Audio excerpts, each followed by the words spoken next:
Hello guys, magandang umaga and welcome back to another episode. Ayan, medyo matagal-tagal na rin simula ng huli nating biyahe, kaya't maraming salamat sa patuloy na sumusubaybay.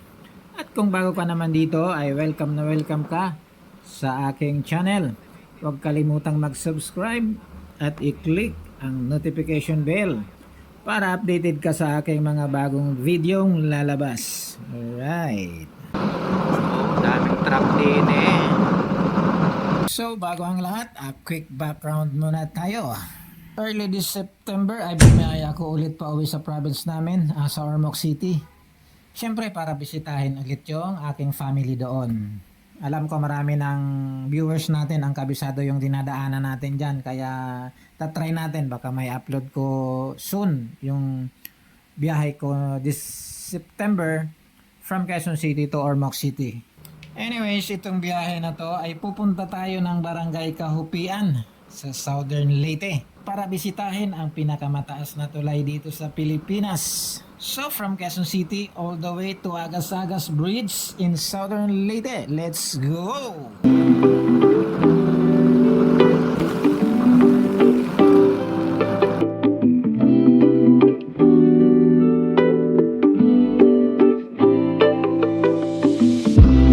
Dito rin natin na matatagpuan yung auto shop ni 4 Alas.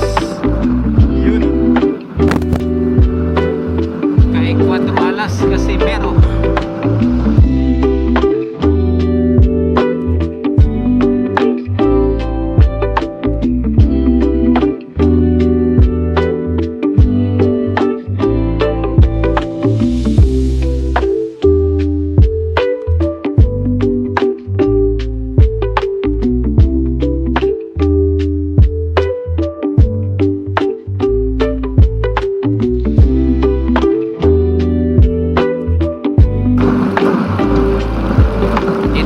Proper ng Ormoc City.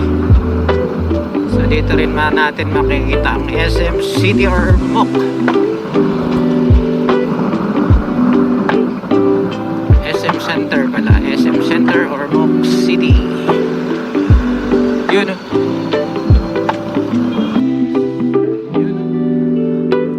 Dito na din ang ihaw-ihaw.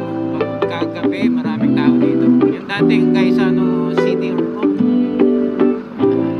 ihaw na ngayon.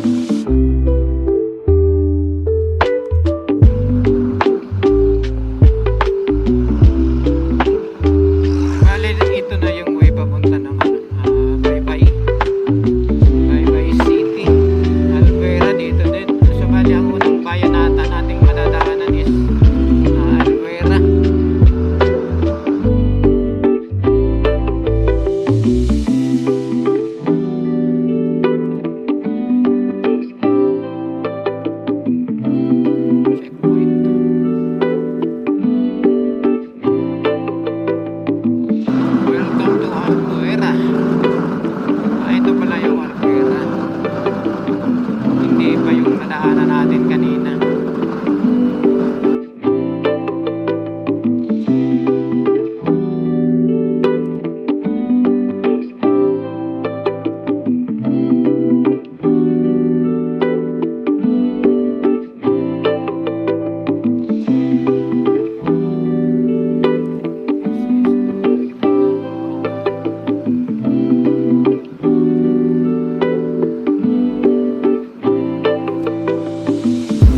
Pala ang bagong City Hall ng Baybay City. So huling beses tayo dumaan dito, halos ginagawa pa to, pero operational na siya ngayon. At dahil pupunta tayo ng Southern Leyte, kakaliwa na tayo dito sa intersection na to. So pag diniretso nyo naman yan ay makakarating kayo ng Lintaon Peak, kung saan makikita ang 16,000 blossoms facing siya sa Camotes Island. Napuntahan na natin yan one time nung gumala tayo dito sa Baybay City.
nandito na tayo sa intersection ng Mahaplag, Leyte. So dahil galing tayo ng Baybay City, pagdating dito sa intersection ng Mahaplag, so kakanan tayo. So pag doon naman tayo sa left side, pabalik na tayo ng Tacloban City.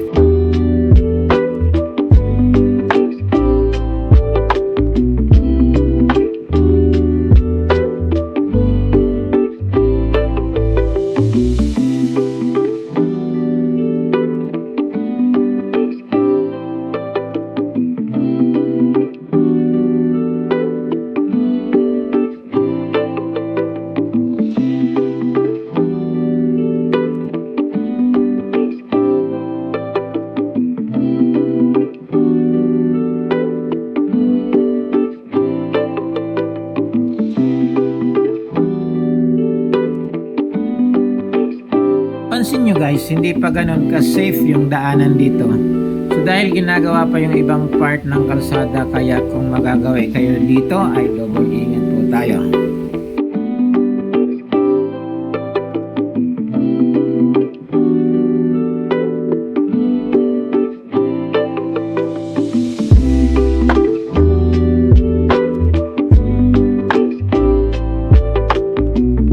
Dito natawa lang ako sa isang section ng highway na to. Kasi kung mapapansin nyo guys, pantay na ang magkabilang side ng bundok. So parang pader na yung magkabilang gilid ng lupa. Kaya sigurado ako, bundok to na hinukay sa gitna para magkaroon ng kalsada, di ba?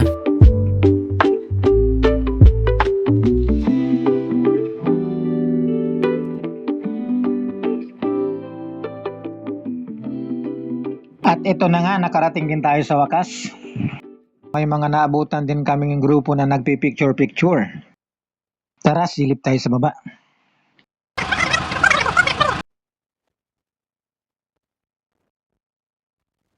Nakakalula. Dito ko na-realize na grabe, sobrang taas pala talaga. Hindi ma-justify ng camera kung gaano kataas yung kinatatayo natin.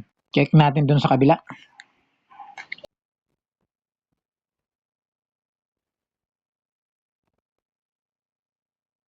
Talagang napakaganda ng paligid.